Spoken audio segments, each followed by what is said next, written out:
Assalamualaikum warahmatullahi wabarakatuh. Berjumpa lagi dengan saya, Fahri Fadilah, di channel Suka Kimia.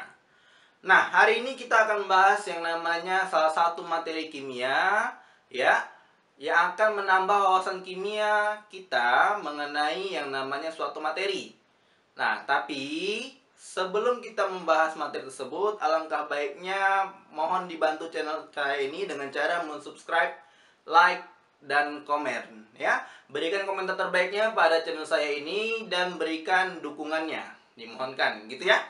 Oke, kira-kira apa sih materinya, gitu ya, supaya menambah wawasan kita mengenai materi kimia, supaya nanti kita bisa menjawab soal-soal kimia yang berkaitan dengan materi tersebut.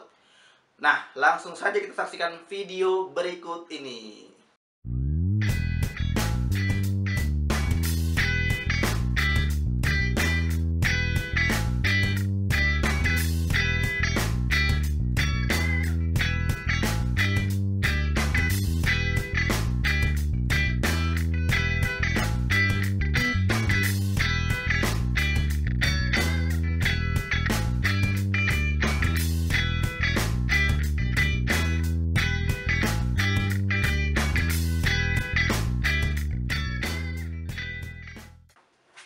Ikatan ion. Nah, ikatan ion ini adalah ikatan, ya, ikatan yang terjadi, ya, atau yang terbentuk, ya, yang terbentuk.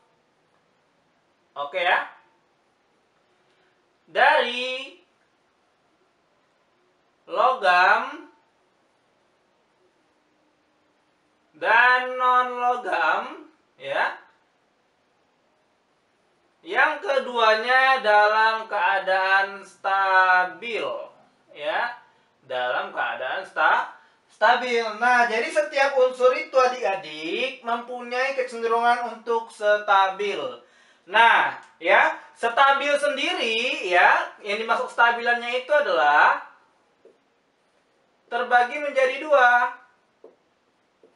ya, terbagi menjadi dua adik-adik, ya, terbagi menjadi dua, ya.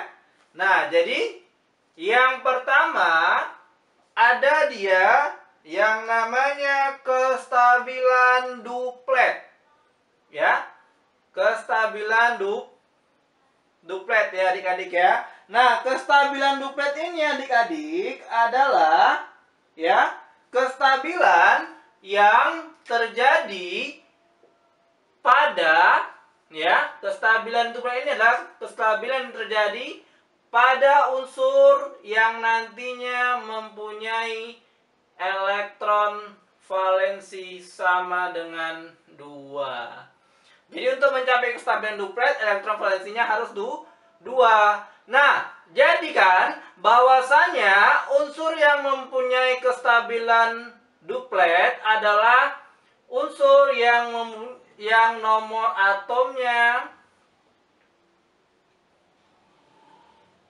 atomnya lebih kecil sama dengan 5, gitu ya. Lebih kecil sama dengan 5. Sedangkan, ya, kestabilan selanjutnya ada yang namanya kestabilan oktet. Kestabilan oktet ini adalah ketika suatu unsur mencapai elektron valensinya sama dengan 8. Nah, biasanya ini terjadi pada nomor atom yang dia lebih besar daripada 5. Oke ya. Nah, dia harus mencapai yang namanya kestabilan dulu sebelum mereka saling mengikat. Yang dikatakan logam adalah, ya, untuk lebih gampangnya mengetahui apa itu logam. Nah, yang dikatakan logam adalah ketika biasanya elektron valensinya itu adalah 1 sampai 3 biasanya, ya. Nah, kecuali, ya, ada kecualinya ya dikatakan, ya. Kecuali pada hidrogen. Kenapa, Bang? Hidrogen itu dia bukan logam, walaupun elektron valensinya nantinya dia adalah 1, ya.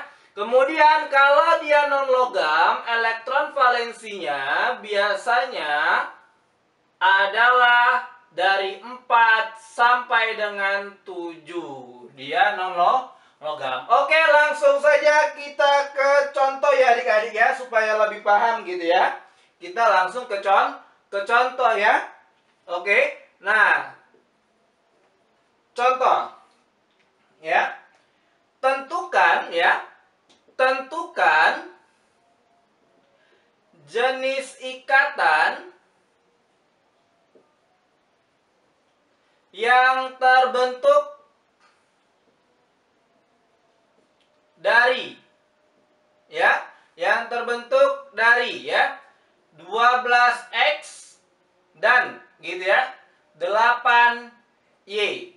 Oke? Nah, yang pertama kita konfigurasi dulu si x-nya ini ya. Jadinya konfigurasinya kan 12 nih. Jadinya 2, 8, 2. Oke ya. Nah, dari sini kita bisa tahu bahwasanya elektron valensinya adalah berapa adik-adik? Ya, 2 gitu ya. Elektron valensinya adalah 2. Nah, kalau dia elektron valensinya adalah 2, maka dia termasuk yang namanya logam. Nah, karakteristik logam adalah dia harus yang namanya melepaskan elektron. Melepaskan apa adik-adik? Ya, melepaskan yang namanya elektron. Sedangkan yang namanya non-logam adalah menangkap elektron. Nah, jadi dia harus mencapai kestabilan dulu. Apakah dia kestabilan oktet atau duplet? Nah, ini kan dia nomor atomnya 12, berarti dia harus mencapai kestabilan oktet gitu ya. Bagaimana cara mencapainya, Bang? Kalau logam kan dia melepas elektron, maka dia melepaskan elektron sebanyak elektron valensinya ya. Maka jadinya ya X 2 positif. Kenapa 2 positif, Bang? Karena dia melepaskan 2 elektron. Sehingga elektron valensinya menjadi 8 terakhirnya. Itulah kestabilan oktet. Kemudian yang non logamnya adalah Y ya. Kemudian di sini berapa? 8. Konfigurasi elektronnya adalah 2, 6 gitu ya. Nah, dia non logam, jadi dia termasuk yang namanya kestabilan oktet juga ya. Maka supaya kestabilan oktet, logam dia menangkap elektron. Menangkap sebanyak berapa, Bang? Sebanyak 2 ya, supaya menjadi 8. Jadinya Y2- ya. Jadinya 8. Ya, kalau dalam kimia positif itu artinya melepas, negatif artinya menangkap. Nah, sudah tahu kita bahwasanya mereka ini dalam bentuk ion, tinggal kita ikatkan ya adik-adik ya. Jadinya berapa? X2 positif ditambah Y2- gitu ya. Oke ya. Nah, jadi yang duanya ya muncrat ya. Oke, muncrat dia spidolnya. Oke. Nah, jadi di adik-adik ya, ini duanya ini ya, kita kalikan dia kemari. Nah, kemudian 2 yang ini satu lagi kita kalikan kemari. Kan jadinya X2Y2. Nah, ketentuannya apabila sama dia, maka ini harus kita coret ya. Harus kita coret. Jadinya yang benarnya gimana, Bang? Senyawanya. Yang benarnya adalah XY. Oke? Oke, sekian materi dari saya. Saya akhiri. Assalamualaikum warahmatullahi wabarakatuh.